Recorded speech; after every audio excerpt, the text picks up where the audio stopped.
You're watching the Three and You Giant Fans podcast brought to you by Scott, Giant, Mike, and Cardone. We're sponsored by Manscaped.com. Use code AGRYMAN to get a 20% discount and free shipping. And download our audio podcast at Apple Podcasts, Google Podcasts, or wherever you get your podcasts from. So that's the type of inane shit that the players and coaches have to be subjected to in press conferences. So, you get the question, do you have any kids who have birthdays coming up and are they asking for playoffs? And when, so Dable gives an answer, no. My daughter's next birthday is like January 28th. So then the question turns to, well, do they want a Super Bowl win?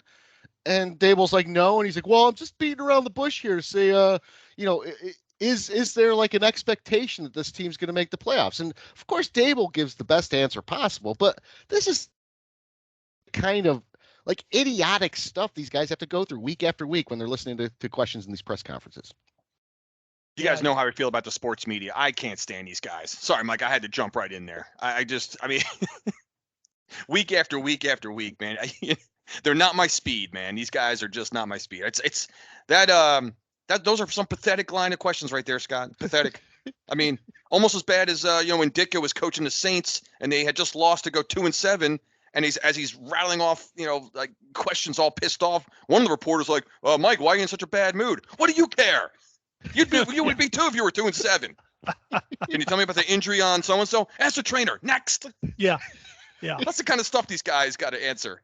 It's funny, right? Because back in the day, the big joke was the Super Bowl media week and all the ridiculous questions that got asked from not normal sports media. Everyone would be involved, and now it's like that every week. Every week now is the if you were a tree, what kind of tree would you be?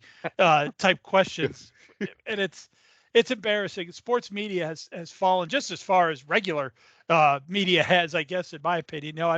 I was flipping around like Comet or one of those old TV stations the other day, and I ran across The Odd Couple, and I'm like, Oscar Madison is a sports reporter. We need that kind of dude.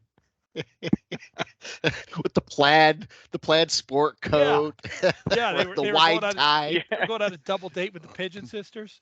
Yeah, that's what I want a sports reporter doing. Double dating the Pigeon Sisters. So we are the Three Angry Giant Fans. It's your host Scott, Giant, Mike, and Cardone. And boys, 7-2. I'm still in Germany, but there's a drastic difference. I'm drinking water. I'm getting a cold, so I'm toned it down, but it's still 2:30 in the morning here, or whatever, 3 in the morning. Yeah. How about our host, man? How much better is our host than your host? He's doing this from overseas, sick.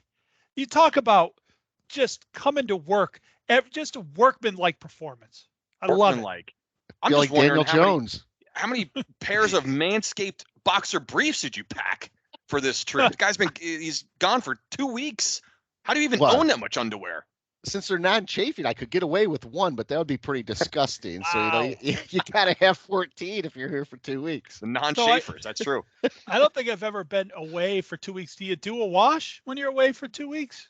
I got 14 pairs, so I'm not right. washing. Washing. I like it. Wow. So now we did wash when we were here for 2 weeks over the summer, but you're walking around. Yeah, it's hard to. We try to pack light. You don't want to pay $100 for a baggage to get checked is a little ridiculous. Right. So let's give a shout out, and this is one that Lloyd Lindsey Young probably gave many times. Hello, Piscataway, New Jersey. Piscataway. The Rutgers campus actually spills out into a part of Piscataway, and the first settlers of Piscataway came from the Piscataqua River, River, which was on the border of New Hampshire and Maine.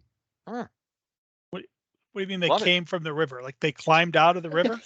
I don't know.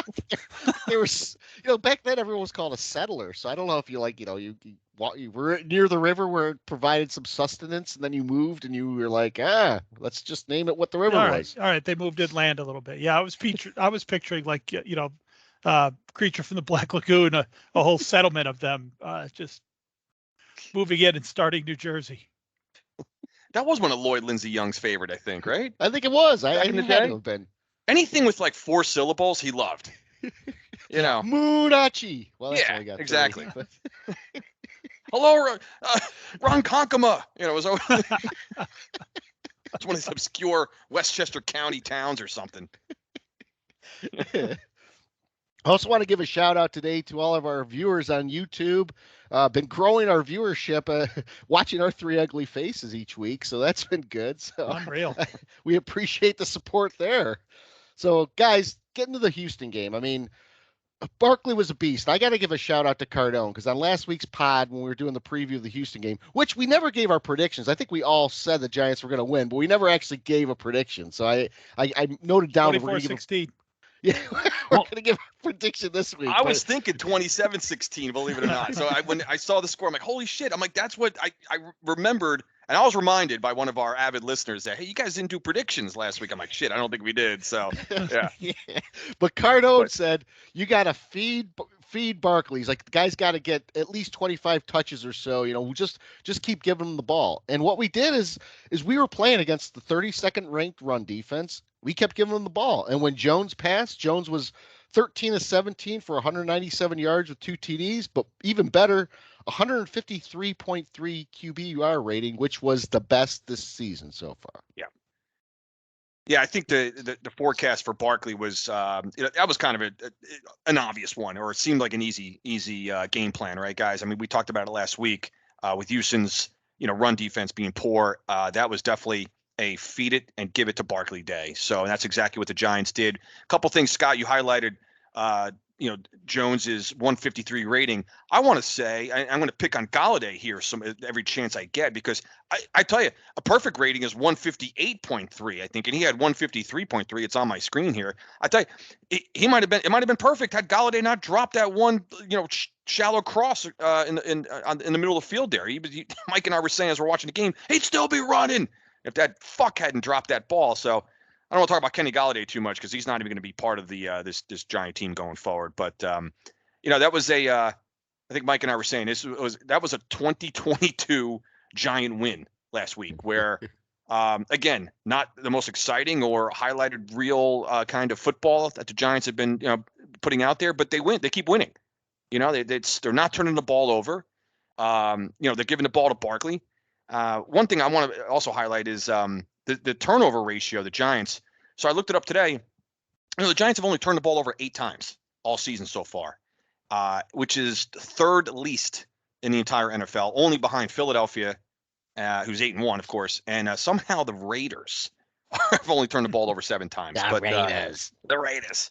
Those are the only 2 teams that have turned the ball over less times than the New York Giants. So great formula they got going right now, where Jones is playing the best ball of his life.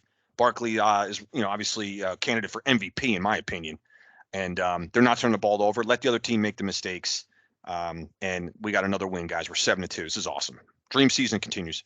It always seemed like the signature for the Raiders was to lead the league in penalties and turnovers. So. Yeah. No matter who played or who coached, I don't know what that was all about. That was a long-standing thing. Chris stole a little bit of my thunder right there. I was just going to say, I haven't heard people talking about Barkley for MVP. I think you he might be a runaway first half of the season MVP, because the Giants are 7-2. What are we without Barkley? If you talk about the truest sense of most valuable player, I can't imagine a player more valuable to his team than Saquon Barkley is. I hadn't heard, maybe I just haven't heard any MVP talk, but I certainly haven't heard until Chris just said it 2 minutes ago, Barkley's name mentioned with MVP. And I think that is if he continues on this path and, the Giants go and win 11, 12 games, what keeps him from being MVP other than, a Jalen Hurts having just an outstanding year? But he's certainly in the conversation, anyone would have to say. The game, it's funny you mentioned the turnover thing, Chris. First thing that popped into my mind is the Giants could be 8-1 with 6 turnovers had we not fumbled 2 punts in one game. So some of them are worse than others, certainly. But this game, it's you can't. It doesn't matter who the opponent is right now, and it's not always pretty. Every Giants game is the same. And, you Yeah. just, at this point, whatever, 9 games in, how much of a coincidence can that be? It's not. The Giants are controlling the tempo and the line of scrimmage in these games, even the ones they've lost. They've done a fair job of that. The only kind of outlier score wise was Dallas, Mm-hmm. who got a couple, I believe they got a late turnover on us too and turned that into points. So this is, I believe this is what the coaches want to do. Now, I don't think they want to win these games 24-16 and 22-18. I think they'd rather win by a larger margin, and this team has things to work on.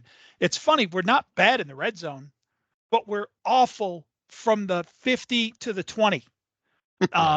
I mean, that's just been something I've noticed over the whole year is, we get ourselves out of our own end. We cross the 50, we get to the fringe of field goal range.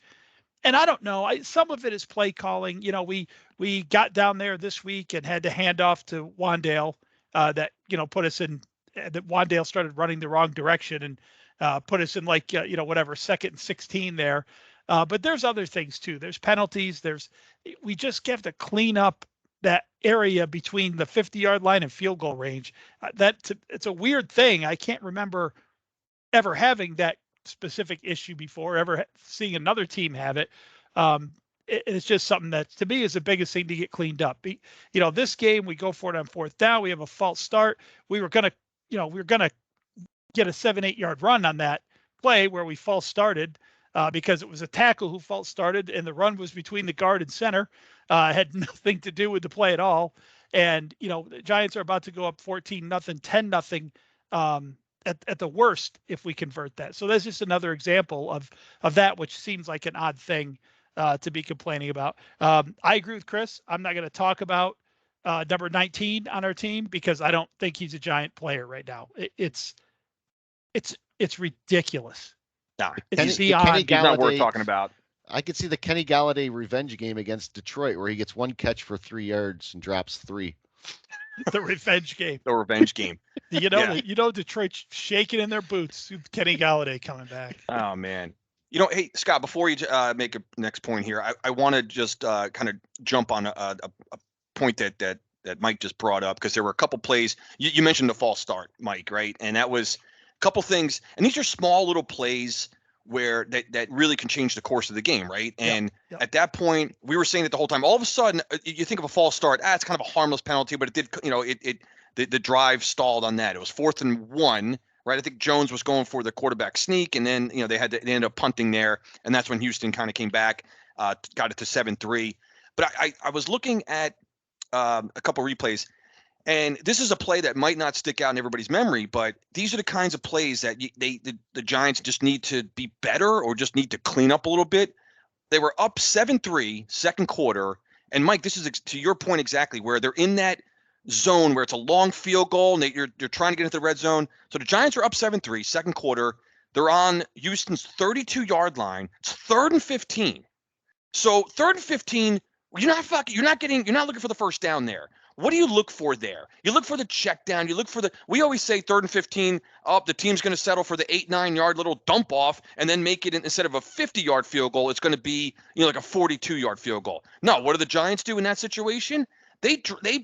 Jones drops back for 8 yards and a 5-step drop, has no one to check the ball down to. They kept Barkley in to help with the blitzing end, and Jones gets sacked there at the 40-yard line. They lose the field goal attempt. Like, that drives me crazy. Like, if there's something to be pissed off about, it's that play right there where, Mike, just take the check down. Or Christ, I'll even take a fucking inside handoff there and go and get the field goal and go up 10-3 against that team.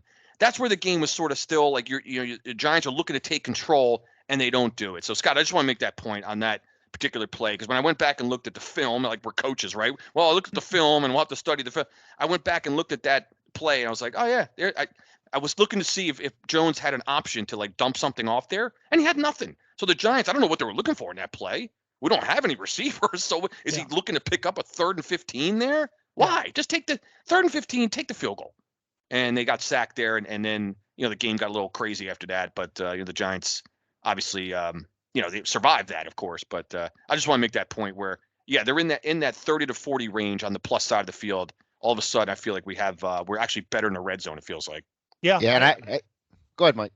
I definitely think we are. And like I said, I'm not, it's like a combination of things. The penalties are obvious. The play call that you just brought up, Chris, the play call where we're handing the ball off to Wan'Dale Robinson down there and losing 8 yards. I mean, why aren't we just running our regular offense? Why do things change? Why do we get cutesy when we cross the 50? I think that's something that Kafka needs to clean up. Yeah. And I don't know if you guys saw, you both brought up the false start, but Dable went over to the sideline and just ripped Anderson a new one on that Got play. to mention that. Yep. Yeah. Which was awesome to see, actually. I love seeing that. Yeah, he was heated and hot on the sidelines there and just barking and giving it to the guys. And I love that. Not in a way, again, where the players are not going to, they're where they're going to turn on Dable as the coach.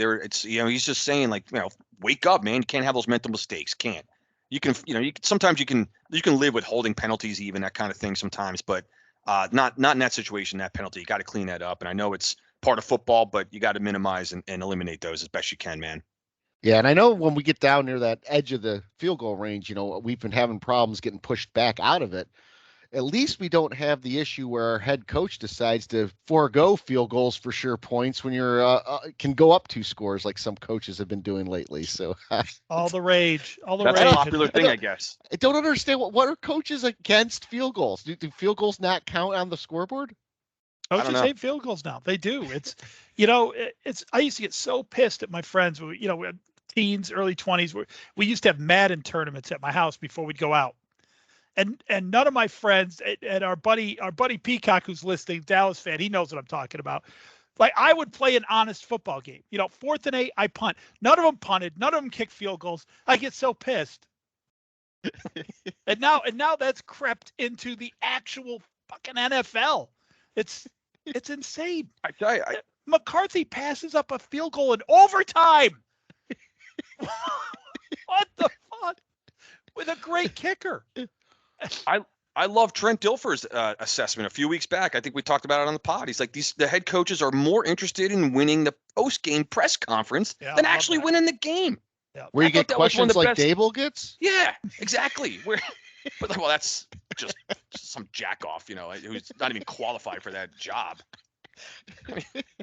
But it's I do the same thing, my guys. I mean, where you look at like field goal, and what's great nowadays, like it's coming, it's not coming. I guess as you see 4th and 3 or 4th and 4 in the second quarter of the game, it's like the same thing going for 2. Like guys just we're always going for two when we don't need it.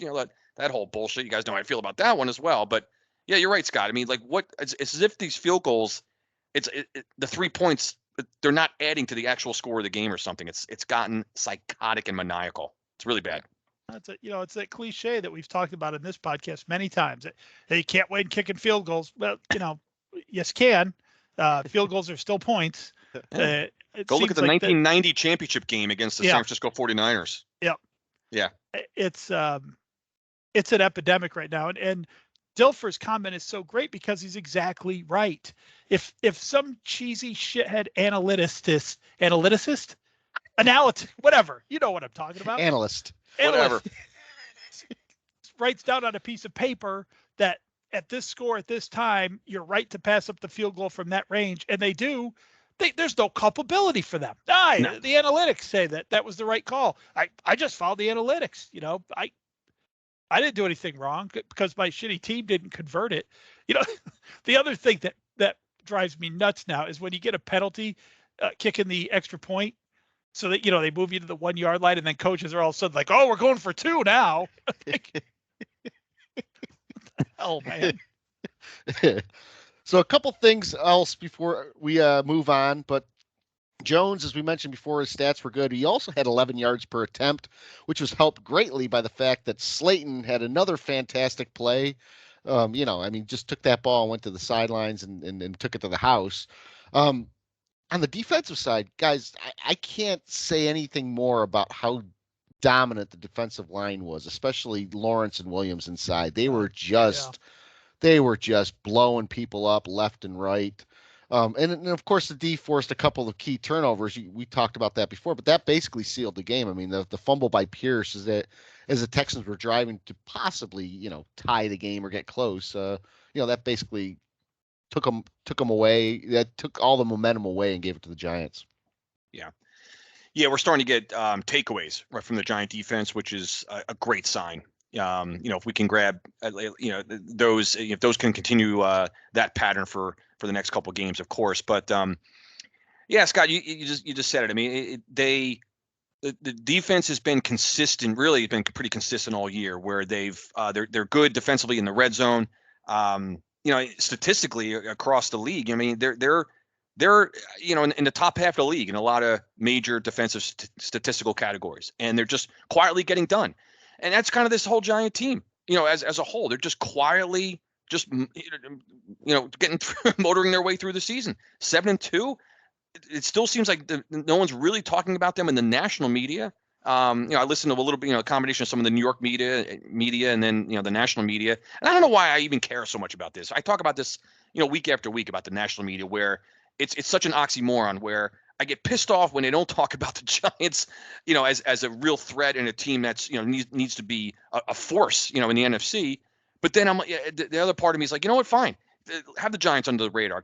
Keep looking past them. And then before you know it, but the season's end, you're going to look up someone, they're going to be like, holy shit, did you realize the Giants are, can win the division this week, against the Philly, going up to the end of the season here. But the defense in this game against Houston, the only time Mike and I we watched the game together, we got pissed off is when the score after the score, right? We were talking about that's the one that still drives us crazy, right, guys? Is the Giants go up. This is third quarter now. The Giants go up 14-3 and start to really want to take control of this game, and they let Houston come right back down to make it 14-10. We then go back and make it 21-10. So now we're like, we got the 11-point lead comfortable again. We got the 2-score lead. What happened? Houston comes right back down. It was 4 possessions in a row. We score, they score. We score, and then thankfully we got the fumble by Pierce. That was the drive we got the fumble. And then, Houston never really got that close and, until the end of the game with field goals, that kind of thing. But, the turnovers, we're letting other teams make the mistakes right now. In the past couple of years, we've been saying, man, the Giants, if they could just stop turning the ball over, Giants have stopped turning the ball over. We're starting to get takeaways, and we're getting wins as a result. Let's not forget it was an 8-point win, but it realistically was an 11-point win. I mean, that last field goal was just to set up an onside kick to have a chance to win or tie. Yeah, it's true. I mean, it's the first game all year the Giants never trailed in. And this game, just like a bunch of other games this year, that the Giants, I don't think right now are ready. I still don't think the offensive line, obviously don't have the receiving core to just blatantly run away from anybody, but they do all those little things so well. I'm looking at like offensive and defensive stats in this game. You have 4 sacks, you lead time of possession. Jones's passing yards weren't spectacular, but it's just so efficient. It's just these little things along the way. I mean, that penalty could have crushed us when we could have put the game away early, but we only had 24 yards in penalties in this game. So those little things are usually the things that, as teams are getting better, they're failing at those things. They've taken care of the big issues, but these little things nip at their ankles. And the Giants just seem to do a really good job in the little things and the little hidden yards and the hidden efficiencies in a game. They do. It's first halves this year have been very frustrating to watch. I've been convinced that we would lose every game at halftime this year, I think. But, our coaching has been outstanding. To Cardone's point, they're just refusing to make the big mistake. And that might be holding Jones's numbers down a little bit. But I don't think it's because they don't trust him. I think it's because, part of it is this defense is playing lights out. Why would you intentionally take a risk that would give another team good field position on us? I think Jones, you see it in the small sample sizes he gets, he's 17 passes. Well, he completes 13 of them. It's not like we don't, we could throw more if we wanted to, but when Barkley's running the cover off the ball and Jones is so efficient. And when we do need to pass, I mean, 75% of the time he completes it and good things happen. I like the formula right now. I really do. And I think personally, I'll be interested in the Thanksgiving game and the games against Philly down the stretch. I believe, and I can't remember specifically what it was in the rewatch of the game. I should have wrote it down knowing that I'm on a podcast, for crying out loud. But there were a couple things that happened in that game that looked to me like they're setting up things not even for this game. Yeah. They're looking at those division games later in the year. Well, guys, one of the things I was excited about, when Judge won me over was when he talked about being multiple and how they were going to do different game plans and have different personnel for different opponents. And, that was a fresh response from what we had seen from McAdoosh and from Shermer, where it seemed like they would just trot out the game plan they had in place and just ramrod it through. What we're seeing Dable do is actually put that multiple use into use. So, we're going up against the Texans. We're just going to pound the ball. We came out against Jacksonville. We're going to throw the ball. Defensively, we're going to key on this, or we're going to key on stopping this. And it just seems like we're rotating in and out some of our inside linebackers, some of our safeties, defensive backs, guys just game by game that fit that game plan a little bit better. And I think that's one thing I really like. I mean, if you look at this game, Kenny Golladay came back. I think David Sills was inactive. And when that happened, I mean, Sills is probably still would have been a better player than Golladay, but you know what? Sills hasn't produced much either. So I just like the fact that they're plugging and playing people and they're getting the results. Dane Belton had a couple good plays in this game. He took a lot of bad angles in this game too. So we missed McKinney a bit, but it didn't hurt us in the long run. And I just like the fact that Dable's going with what he thinks might work each and every week, and we're putting our best foot forward. That's just a sign of great coaching. And a first-year coach, it's a sign of great coaching from this whole staff. Yeah, agreed. Yeah. I remembered what it was so there were several times in this game and the last game, and I would look for it to continue against Detroit this week. There were several times where Jones gave the ball to Barkley on a read option that had he kept it, there was yards to be had. I think maybe this has happened since his ankle injury, but I also think I would look in the first quarter, maybe even the first drive against Dallas, for Jones to keep one of those and get himself trucking down the middle of the field when he hasn't done it in the 4 or 5 weeks previous. I'd keep an eye out for that. That's a great point, guys. Yeah, Mike, remind you next week. Because I had 2 notes here and one question, one question mark I had, or maybe I don't want to use the word like disappointment, but just like a little bit of a head scratcher was that, exactly. I was thinking the same thing. I wrote down, I'm like, where's the read option from Jones, keeping that around the end? It seems like, because these defenses now are so geared up to just stack and bottle up Barkley that, to your point, Mike, if he kept even 1 or 2 or 3 of those, there's yards there. And I think it's got to be by design, right, guys, where we just do not want Daniel Jones perhaps running around in the open field and taking an unnecessary vicious hit, perhaps. So I'm okay with that. But there were a couple times when you see that the play develop, you're like, damn it, Jones, just keep that there, on that particular play. Or so I was thinking that. And then the other question mark I had for Kafka and the play calling, where's the screen passes to Saquon Barkley? We're getting him out into open space. Barkley had 1 catch. And it was a little tiny rollout. I think it was early in the game. The Giants were going from right to left on the TV screen. It was about an 8-yard gain. I think, yeah. So that was Barkley's only catch. His only target the entire game. So excellent. Great that he got 35 carries. I mean, that's a great game plan. That worked. Just perfectly, right?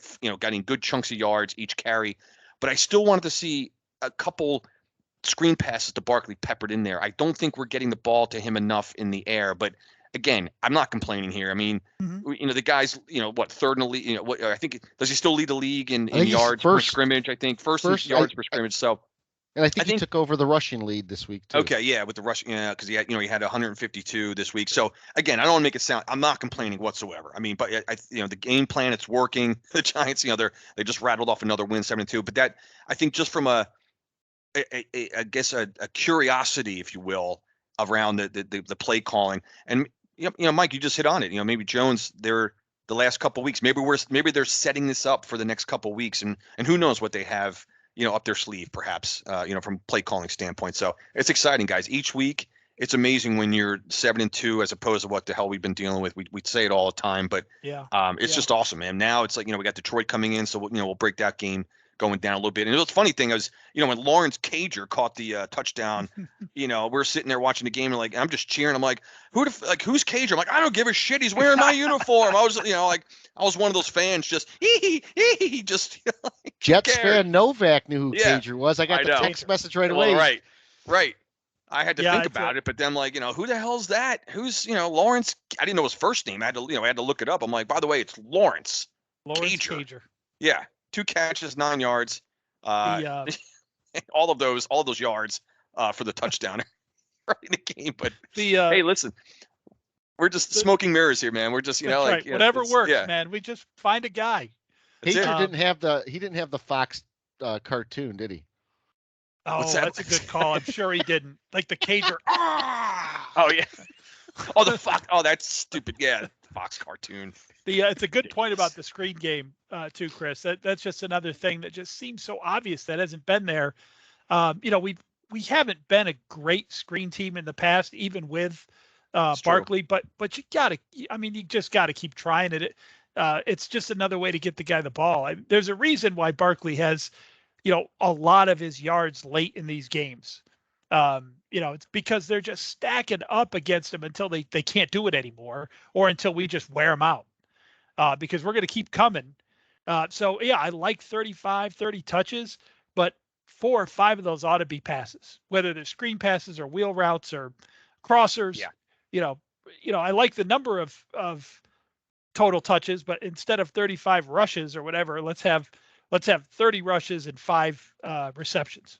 Yeah, and we shouldn't overlook too the impact the offensive lines had. Andrew Thomas again just continues to be perfect in his blocking. Tyre Phillips had a good game. I mean, the line itself was not terrible this time. No. They obviously with the running success you have, they were opening up holes that the tight ends were blocking. It was really good. So looking forward to the Lions game. I mean, we're 7-2. I think this is going to be a tough game myself. I mean, it is. The Lions look like they're starting to hit a stride here. They've been close most of the year in games and just seem to collapse at the end. They don't have a great defense. They'll score points, but they'll give up points. They had a big comeback last week against the Bears, thanks to a pick 6 by Justin Fields, which I really didn't hear people talking about. I just heard about how Justin Fields is now number 11 QBR without a mention of Daniel Jones being 8th in QBR. It's like, there was actually one, I've heard a couple people now say, is Justin Fields an MVP candidate? Oh my God. On a last place Bears team, by the way. They're last place. Oh, but dead last in the conference, by the way, with tiebreakers and all the other bullshit. Dead last. They're dead fucking last. The 16th seed in the NFC. Talking about an MVP candidate for a team that is what, 3 wins, 2 wins? 3 and 7. 3. Yeah. How valuable could he be? What would their record be if Scott Cost had to play quarterback for them? They'd be 3 wins less. Big deal. Maybe Scott would steal one. You never know. It's amazing though, because you watch all the talk about Fields, and I know we've been on this, religiously because Mike, and his prediction about Fields being out of the league. But here's the thing about Justin Fields. He's getting a lot of love now in games where they're behind or they're having to score, and he's making these runs that everyone is mesmerized by. But you're still not taking the leads on half of these plays. You're still playing from behind. You're still losing a lot of times. I mean, this game against the Lions was a little bit different. They were up, and of course he made the critical mistake to put the Lions back in it. But the game against the Cowboys, a couple other ones where they're just getting beat badly, and all of a sudden he gets a bunch of stats at the end, and people are like, "Look at Justin Fields, 300 yards, 100 yards rushing." Yeah, he's Tim Tebow. He is Tim Tebow, where passing is like the fourth option of things he could do. He's a running back that's under center. That's it. Yeah, the guy's going to find stats for all the reasons Scott just mentioned, and because he's a running back. He's a really good running back, but he can't play quarterback in this league. Unless you want to rewrite how offense is played, and it's not been successful. Teams have actually tried it in the past. It's never been successful with people eminently more talented than Justin Fields is. If I've just had a name on the tip of my tongue. If Michael Vick, couldn't find sustained success in this league, what is Justin Fields going to do? It's not. Michael Vick could throw a little bit. Oh yeah, he had a cannon. Fields can't. All Fields completions are on some little trick misdirection play where the tight end leaks out into the flat and he floats a wobbler out to the guy. I'm actually a little bit more scared of a quarterback like Goff. I mean, we're facing the Lions. He's got some decent receiving tools. He's got Amon St. Brown, who's playing really well. But the thing is, Goff can make the plays, and he's not going to make too many mistakes on his own. I'm worried a little bit about this Lions team just because the way that they've competed, and I think Dan Campbell keeps them competing. And they've strung together a couple of really good games, and they're starting to. Yeah. They surpassed Chicago in the standings. Yeah, I'm sure they're feeling a little bit confident, right? Back-to-back wins. They, like you said, Scott, they've been close a number of times. They've been in a lot of close games. They just hadn't been able to figure out a way to win. But yeah, this is one, guys. I wouldn't quite say it's it's as brutal a loss if they lose. Houston couldn't lose to the Houston Texans, obviously coming off the bye, and after the whole thing, after coming off the loss and the bye, and Houston's just not a good team. This Detroit team is, they're not a terrible football team. But you just highlighted, Scott, that defensively, they're not very good. They're just not. They've been scoring and they can move the ball up and down the field. So I think this formula, guys, to get a win here against Detroit is very similar to what the Giants have been doing, and almost mirrors, I think, the Houston game in a lot of ways, especially on offense. I think this team, second last rushing yards against, dead last in overall yards against in the league. So, hopefully Saquon Barkley, they got him in the massage room and are working him over and ice up, son. Hopefully he's in the ice tub. Just making sure that his body's ready to go, because I see another forecast of 30 plus, maybe in the neighborhood of 30 carries for Barkley. I think that's the way to beat this team. After this game, we got 4 days of rest before going to Dallas on Thanksgiving, which, that could be a pet peeve in itself, that teams own Thanksgiving and they always have that favorable, ability to stay home while the other team has to travel. But Mike, what do you think about the Lions game? That's a good pet peeve, man. I like that. It's always bothered me. We can talk about that in much more detail, but yeah. I mean, let's, in the media and on ESPN, Dallas is the only team that has their own freaking cheering section. And then, you throw in this Thanksgiving BS. But teams owning Thanksgiving. Anyway, the Lions, speaking of teams that own Thanksgiving, hasn't helped the Lions all that much over the years, though. I agree with Chris. I mean, this has got to be another Barkley-centric game.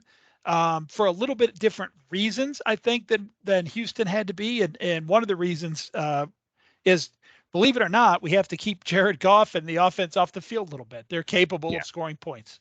That seems really odd for me to say. But so when I started looking at this, what I always do is I kind of go back and I look at the team's other games. And so here's a Lions scores, just a sampling, 35-38. It doesn't even matter which side has the points.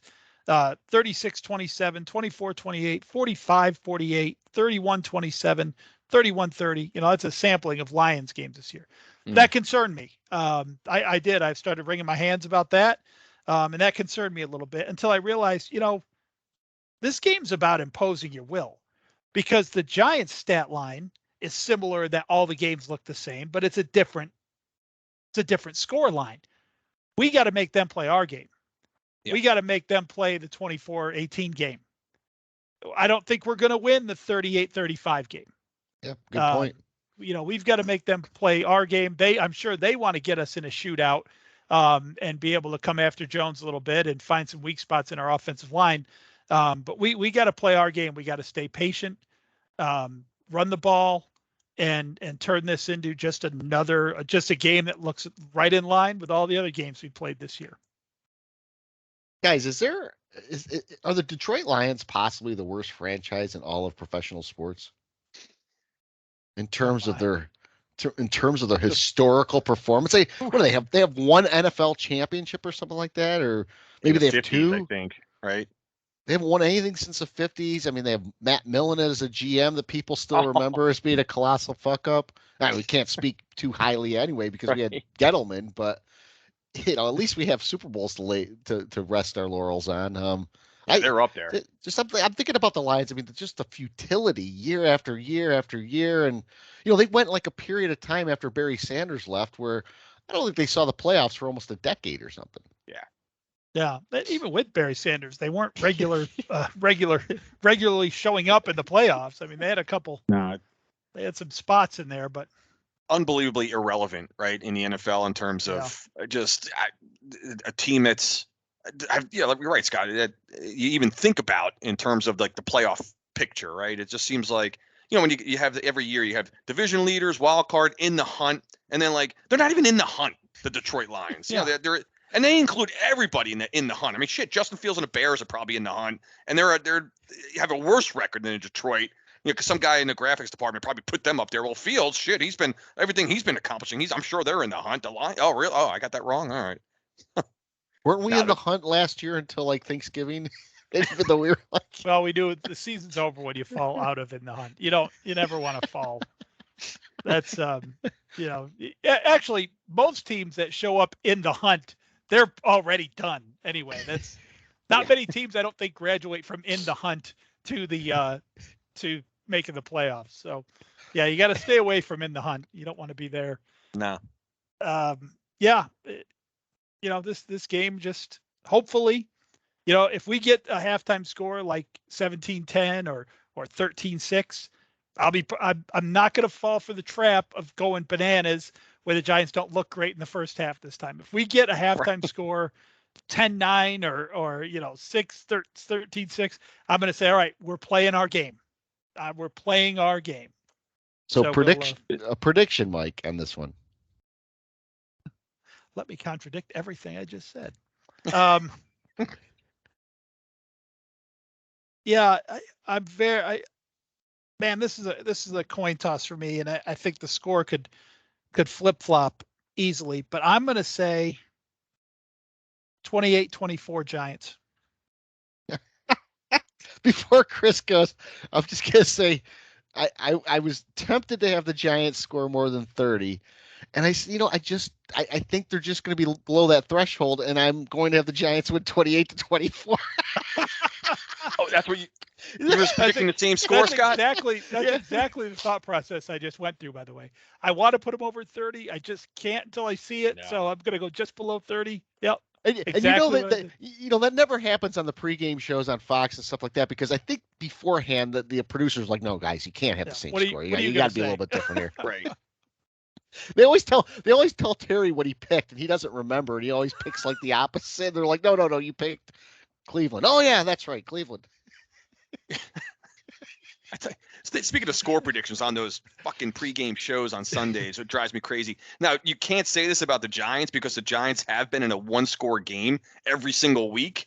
And they've won all of them. The only game they didn't was Seattle was a 14-point loss. That was only because Richie James was just a lunatic that game. But before I give my score, looking at the schedule today, this is an important game, guys, for lots of reasons, right? Because with Washington winning the other night, Green Bay all of a sudden now they're alive. Obviously you can't kill them according to the media. You know what I mean? But I think there's a lot of football. There's a lot of games left, right? And every single win counts. And the Giants, after the Lion game, that's when they run into their 4-game stretch of division games. 4 straight division games at Dallas, Washington, Eagles, at Washington, and then at Minnesota, and now a resurgent Colt team, and then finish at Eagles. So you look at the rest, and I know jumping all the way ahead, But this is the last game I feel like with Washington's resurgence that you got you can just say you have to win this game.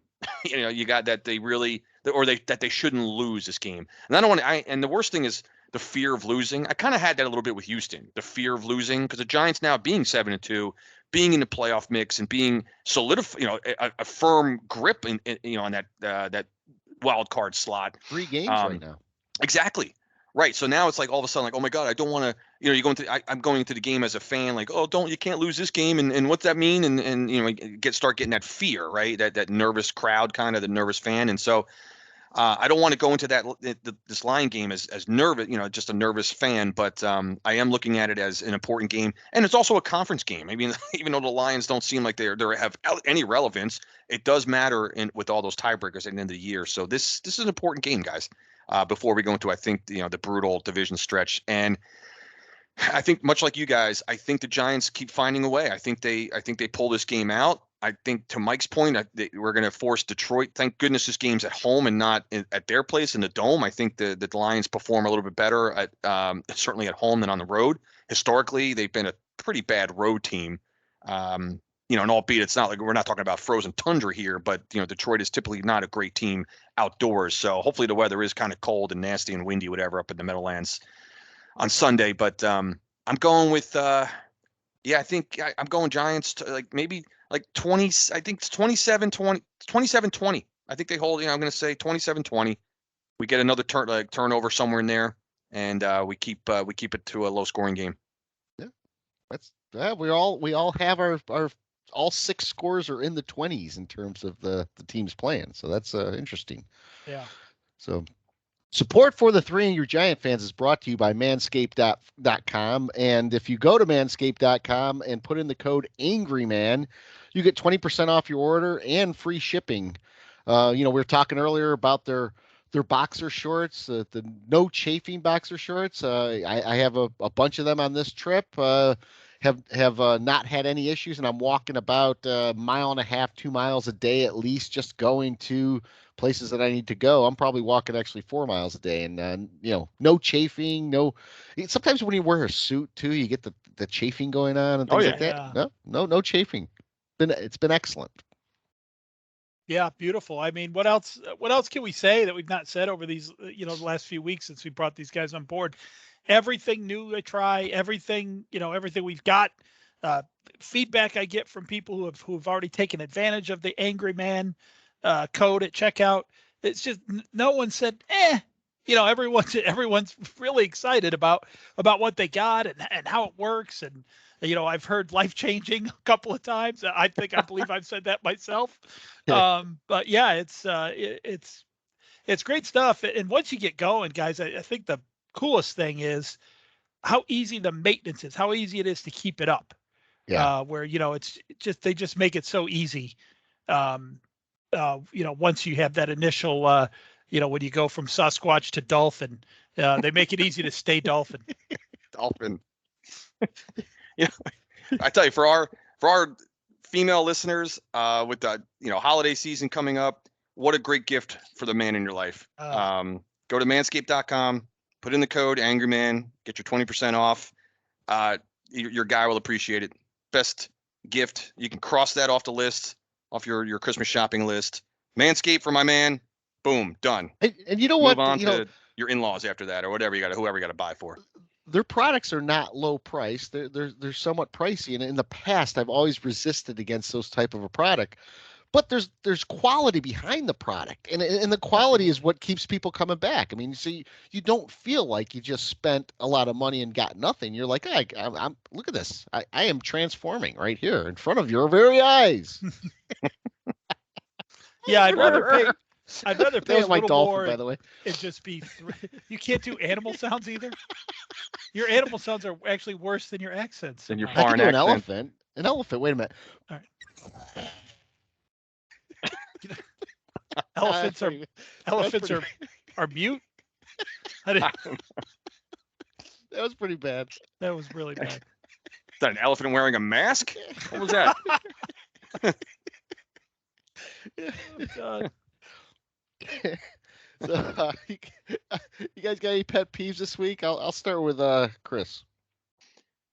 Yeah, I got this is kind of a running one, right? It's our pet peeve and beef with the officiating in the NFL, right? We love talking about my two favorites, right? It's usually the sports media jackoffs and the officiating in this league. And there were two plays. They weren't even in the Giants game, but there were two plays that stood out in my mind that it's just brutal. I just don't understand why we can't get this right. And it changes. We talk about it all the time on our pod. It changes when you change the course of a game because of a call you didn't make or because of a bullshit call you did make. You can't have that. And I don't know if you guys saw the what was a fumble by Dallas Goedert on Monday night against Washington, and so Goddard catches the ball over the middle. He fumbles the ball. Washington recovers it. Forget the score at the time. It doesn't matter. And then they show the replay, and there's just a horrific, blatant missed face mask call as Goddard's being tackled and dragged down to the ground by his face mask. And I think we've talked about this many times where they were just reviewing the turnover itself to see if his knee was down yet before the ball came out. And why can't someone just say the guys in New York or whomever be like, oh, by the way, you know what, we shouldn't let's just pick up let's just not even review the turnover because there's obviously a 15-yard personal foul that we didn't call. It's so they don't even that gets completely overlooked, and Washington's allowed to keep the ball on the fumble, completely just ignoring the fact that Goddard's head was almost ripped off. I just don't understand why, if all this stuff's reviewable, get the call right. Yeah. Why, just get it right. And yeah, then you look in minute detail if a guy gets 2 feet down on a sideline, but you can't say, oh, someone's face mask was clearly grabbed and grasped and yanked. there's no disputing that, right, Scott? There's no disputing that. So make that a reviewable play, add it to the freaking, the list of stuff that's reviewable or not reviewable. It just drives me insane what's reviewable, what's not reviewable, what these rules are by the officiating. Again, they're controlling the outcomes of the game. It's just bullshit. I'm tired of it. There was another play. I can't even remember what game it was. Doesn't matter. We've seen this one before. And it's quarterback throws a questionable interception over the middle, right? The defender kind of dives for the ball. Can't tell if it hit the ground. We used to talk about this, I think, just only a couple of years ago on our pod here, where it used to be brutal that they would blow the whistle, they blow the play dead, then look at it and be like, oh, shit, he did catch it. So, yeah, that should have been a pick six. But, you know what? Compensation, you get the ball here at the 35-yard line. But this one, what happens is the guy it's a bang-bang play. The defender dives for the interception. Can't tell if he caught it or not. So he starts to return it. They let the play go. And then there's this questionable bullshit call that unnecessary roughness that he's hit out of bounds. So there's the flag comes out at the end of the play. So the official then turns on his little microphone and says, after further review, it turns out that the ball hit the ground. So the interception there is no interception. The play is overturned. They called it an interception. Now it's not. Oh, but after the play was over, personal foul, 15 yards on the offensive guy who tackled the guy. Meanwhile, the fucking play doesn't even exist at that point. If it's an incomplete pass, how can you have a real-life unnecessary roughness penalty for tackling a guy who didn't actually catch the ball? Get rid of it. Get rid of that. How do you have a 15-yard penalty? It just drives me nuts, guys. There's a pet peeve inside that pet peeve too when it comes to sayings that you always hear, and one of them is, well, you can't review penalties. Well, actually you can, because you can review if you have too many men on the field. You can review if a receiver goes out of bounds before he touches the ball. You can review penalties. It's just not all penalties. It's amazing to me how many NFL cliches and sayings they are that are just patently false. Can't win games with field goals. Right. It's just someone's subjective opinion about something. Yeah. And it turns into a fact somehow. But it just oh, and by the way, the penalty on this particular play, it was one of those where it wasn't even unnecessary roughness. His foot hadn't even really touched the white out of bounds yet. And it wasn't helmet to helmet. It was all the same bullshit, guys. Bottom line is, can't they pick that up and say, well, the play it didn't even count. Had we gotten the call right 5 seconds ago, this wouldn't even be happening. I mean, at least they let the play. Yeah, at least they let the play go now. Where remember a couple of years ago, like I said, they would blow that dead, and that was unforgivable. But Pick up the fucking flag there. Just pick it up. It has no bearing on the play. I always like what Madden used to say, when, they'd be spending 15 minutes trying to decide if a player was down or not. Madden's like, when I coached, if the other team had the ball at the end of the play, that's a fumble. And it's like, Right. just love how he could break it down.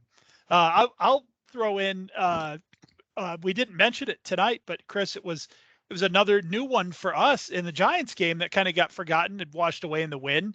Was, we've got Mills wrapped up so that his arms are pinned to his side, and he flicks the ball. Doesn't move his arm forward because he can't, and he just flicks the ball out. Now there's no question. There's no question he did that intentionally. He was trying to throw the ball to a guy who was near him. So the announcers are completely missing the point about, there's a guy there. There's a guy there. It's like no one's talking about intentional grounding here. Mm-hmm.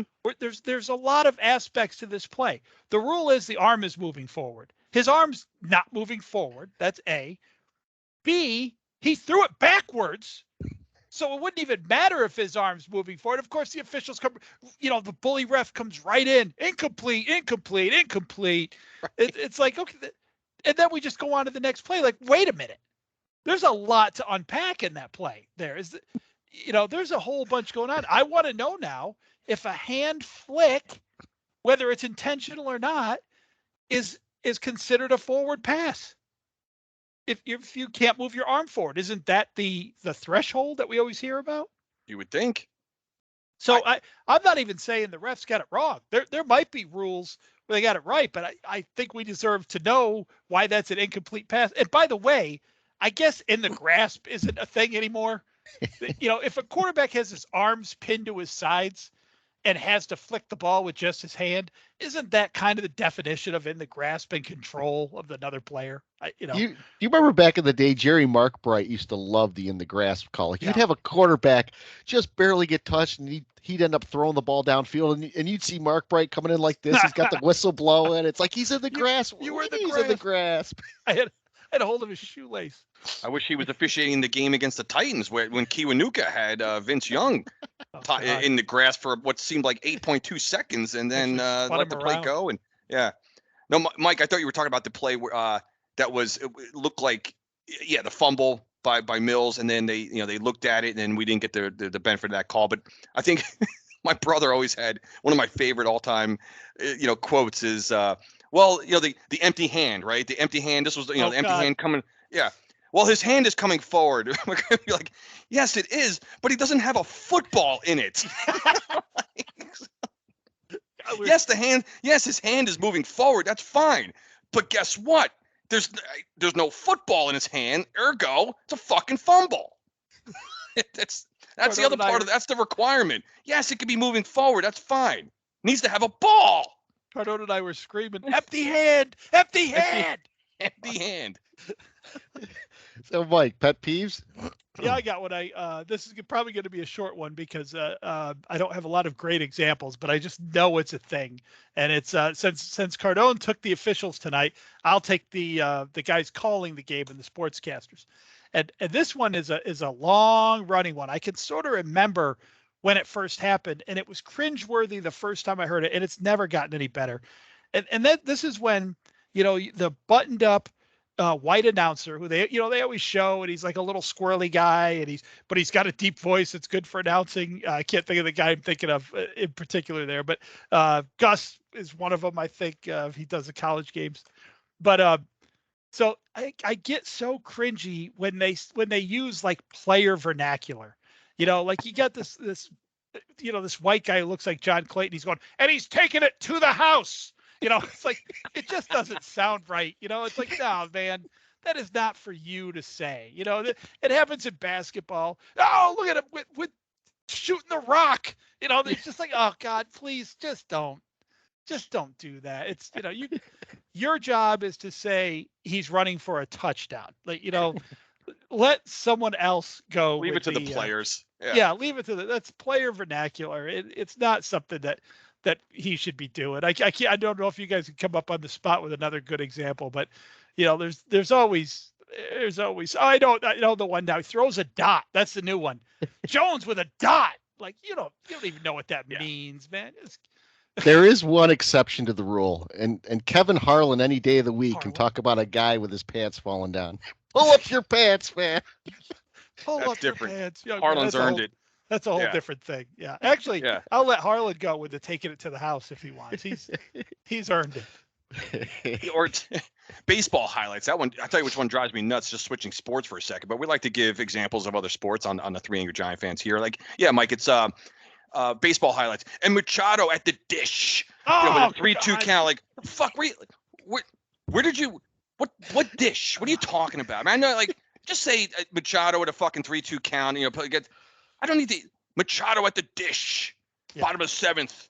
Yeah, like you No. got, like you said, yeah, you're really hip to that vernacular. It's like listening to a grandfather, rap Public Enemy songs. That's what it sounds like. It's like, God, man, just you don't have to be the coolest guy in school. You're supposed to be a nerd telling us what's happening on the field. Just do that. That's it. Leave it alone. Except Stay in your- Choke stay in the your lane. rock. Except there are Yeah. probably a lot of grandfathers rapping Public Enemy because they're Oh. about that age group. Yeah, I'm old enough to Yeah. have grandkids, and I would do that. So I guess maybe that's on me. So Chris talked about the officials. Mike talked about the in-game announcers. I'm going to talk about the media as a whole.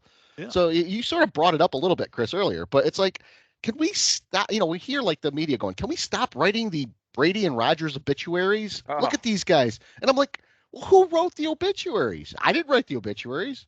I don't think you guys wrote the obituaries. No. The same guys that were writing the obituaries are now coming back 2 weeks later and going, whoa, who's writing these obituaries? Well, I just did last week, but I'm not going to say it because it'll make me look like a jackass. So who's writing those obituaries? Just throw it back at the public for consumption. Yeah. It's that's been on the top of my list all the time, and that's a great example. Writing a player off. There's only a certain group that has the ability to write a player off. My opinion doesn't matter a fuck. What I think of someone. Do I think Aaron Rodgers is dead? Yeah, I think he's dead and gone. I think we've seen the best. He might have a pop-up game here and there, but he's the Aaron Rodgers we know is gone. So yeah, that happens to be my opinion. But you guys all said it like on to a national audience. Like let's Right. and then you blame. Oh, did we write the obituary too early? You're the only one who wrote it. So Yeah. you tell Who's- me.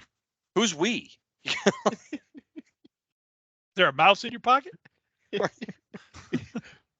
And I got to apologize to my friend Bruce. We were talking about the game in Germany last week, and I told him that there was a demand for 500,000 tickets for a stadium that seated like 75. I was wrong.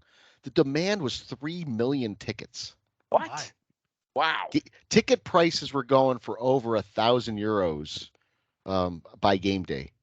Yes, It was madness here. Germany really latched onto that game, and Tom Brady did put on a show for them, and Geno Smith did not. But Yeah. I guess I that's don't why the NFL is playing in Munich, right? I guess they're it's not like they're playing in front of empty stadiums.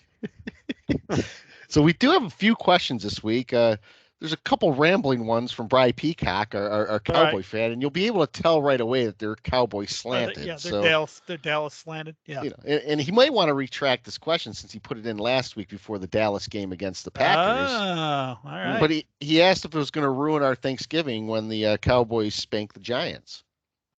I'll let Mike take that one.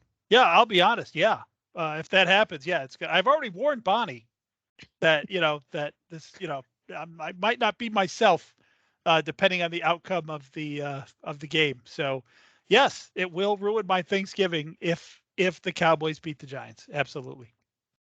Well, that's what alcohol is for, I guess, right? On Yeah. Thanksgiving, Yeah. tryptophan and alcohol.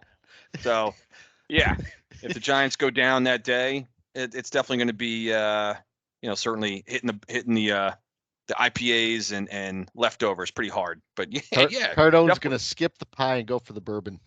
Absolutely. Or you can have bourbon and pie. the turnaround question I have for Brian, seeing how Dallas is 50% owner of Thanksgiving, how many times have they ruined his Thanksgiving? Well, and Did they the Giants usually beat have the Jesus out of them on one Thanksgiving in the 80s, or is that Detroit? I think that was Detroit. I'm not sure. I don't know if we've beaten Dallas I don't think we have on Thanksgiving. on Thanksgiving. We beat Detroit. That was the LT 97-yard interception return, and Yeah. he was tackling people by one hand in that game. But I don't- it's a good question for Brian too. Is he asks this question of us, but he has to deal with Dallas always playing that 4:00 slot on Thanksgiving. Yeah, He it's said, dinner time. "Do you eat before, during, or after the game?" So I've already made the announcement that we're eating before the game. So we're gonna eat like around 2:30ish or so. We normally eat about 4, but we're moving it up because I'm not going to be eating during the game. That during's not the option. It's either before or after. I would go with before. I have been told that we're eating during the game, Oh, so I'm gonna eat fast. But I did get the conciliation that the TV can be on. well, Which- you can also pause it, right? You got the DVR. Just hit pause, man. Yeah. No if good? I do that, I'll have to let you guys know not to Yeah, text me. Yeah. that's it. Just don't pick up your phone for a while, or just that's See, it. I always forget about this technology. That isn't even new anymore. It's not for how long have we been able to pause TV? 30 years. Pause the game. I Ever didn't since think you of changed things from like the that. dial. Yeah, I had TiVo. I was one of the first people with TiVo. Wow, TiVo. I don't think that exists anymore. Yeah, just pause the game and don't look at your phone. That's it. And then he also had a question about the McKinney injury, which we actually handled last week on the pod. He asked if it was a stupid injury or an accident or what our thoughts were. Now we did get another question here, and this one's going to be directed to Giant Mike. So this comes from Chris Lopez. Low. I knew as soon as we went to YouTube that I'd start getting hate mail. I knew it. So the question's very simply put. He has his own pet peeve here, and his pet peeve is, why doesn't Giant Mike ever have any pet peeves? Now you just gave a pet peeve this week, so No, that's good. I mean, I have bailed on the pet peeve. I wouldn't say never. I would say my rate of bailing on the pet peeve is 10% or less. But I'll be honest. I'm just not as creative as these guys. I've had a shitty one in the can, and then Cartone's gone and knocked one out of the seats before, and I've said, no, I got nothing. I didn't want to. It's a hard show to follow sometimes. So yes, that has happened at least once. No, I will try to be better. Mine are. I'm not I don't have very good recall. So it's something that has happened to me like pretty much in that group of days from the game to the podcast. If I got out of the house more, I seem to get really pissed off whenever I leave the house. So maybe that's what I'll start doing for the fans. It's just like taking more day trips out into the world and getting myself really riled up, because I will always come back home, bitching about somebody or something. I can't believe, I think I might have had 1 or 2 on traffic over the years, but traffic's going to kill me. So your big one that you used to have was always about the fast food ordering. yeah, That's I a good might one. have to. I still I might like have that one. I might have to pull that one off. We have a lot of new listeners. I think that was a season 1 pet peeve. I might have to break that one back out just to educate more people on how to do it. You just brought up a good point, Mike, that I was thinking. Like, I would love to be able to poll our listeners and around the pet peeve segment. Do they want to hear on the field pet peeves or off the field? We could do both. We've done both. Yeah. We've taken it off the field. We've gone into other sports. We've talked about other sports. We've talked about everything from of course the media, but the media, the officials, on the field stuff. I was thinking the same thing. I have a ton that shit. Well, Scott, you just traveled to Germany, right? I took a business trip earlier this week just for 2 days, and I could come up with like 15 of them just from traveling between the terminal, the flight itself, then getting a rental car, checking into the hotel. I had like 15 consecutive pet peeves just trying to muck my way through a business travel day. But I'm not sure if that's for that's almost a whole different show for our segments. Yeah. I could, Larry, this is stand-up comedy, Larry David, Jerry Seinfeld territory. So yeah, I think that's actually a good call out. I need to bring the heat, and so I get lazy, and I don't put a lot of thought into a pet peeve sometimes. But I will be more on top of that. I promise. But I still might bail on one if Cardone really knocks the cover off the ball. So you're saying you're on top of a pet peeve by low. Yes. All right. Sometimes All right. sometimes my jokes fall flat. Yeah. Again, Not a bad Like pun. my elephant. well, when you're doing a impression of an animal, it's usually you want to make some sound. I think it just my microphone didn't pick it up. Here it Oh. sounded just like an elephant. I got some knocks on my hotel door going, get the goddamn animals out of there. Is there an elephant in there? Of course it is 3 a.m. Someone's like, where the fuck is the elephant in here? By the way, are you getting housekeeping? Because like in hotels now, you don't have housekeeping anymore. So like you're in there the- for like 14 days. Have you gotten a new thing of soap? I So love one this. of the days I actually tried to, I was in the hotel room most of the day doing work and stuff, and it must be 4 or 5 times they kept coming to the door. Hey, do you need anything? And I'm like, no, I just told you 5 minutes ago I didn't need anything. And then 10 minutes later, another knock, knock, knock, knock, and it's like, yeah. So no, Europe right now is doing the usual of hotel housekeeping. I'm getting I see. housekeeping done every day. Are they ignoring the do not disturb, or have you not laid that out? That is as soon as I enter a hotel room, that thing goes on the outside of the door. It's the first thing I do. So here's a bad thing. So the one day I was getting ready and I'm taking a shower and I'm just in the process of getting dressed, and I had put the do not disturb out there, but unfortunately in Europe there's 2 sides. It's the do not disturb and then the other side is to clean the room. So I just did the thing where I opened the door and flung it on there and put it on there and thought, okay, I'm good. Next thing you know, I got my button-down shirt on, underwear, and all of a sudden knock, knock, knock, knock, and I have to do the sideways open the door thing where you look out and you're like, yes. Yeah. They're like, a room to do the room, and I was like, no, and they're like, and they're pointing at the thing. And Germans are very, they're very precise. If I put that out there, I expect them to clean the room. So it was tough for me to tell them nine danke. Yeah, yeah, you got to be careful with that. I can't read German, so I wouldn't even know which side I was putting out. It'd be 50-50. 50-50. Fortunately, there's English subtitles. Beautiful. You guys got anything else this week? The only point that I wanted to make this week that I didn't get there off my notes is, and maybe this would be better conversation to save after the next game, but I'll go ahead and say it now, is and I have to credit the media on this. I haven't heard many people still pounding on him, but Jones doesn't turn the ball over. No. And he doesn't turn the ball over, and that matches up with him getting an NFL caliber left tackle. So again, I know it's my whipping boy, my drum that I'm always beating. You do not tell me the offensive line doesn't matter and that we should, other teams have bad offensive lines and they win games. It's on offense.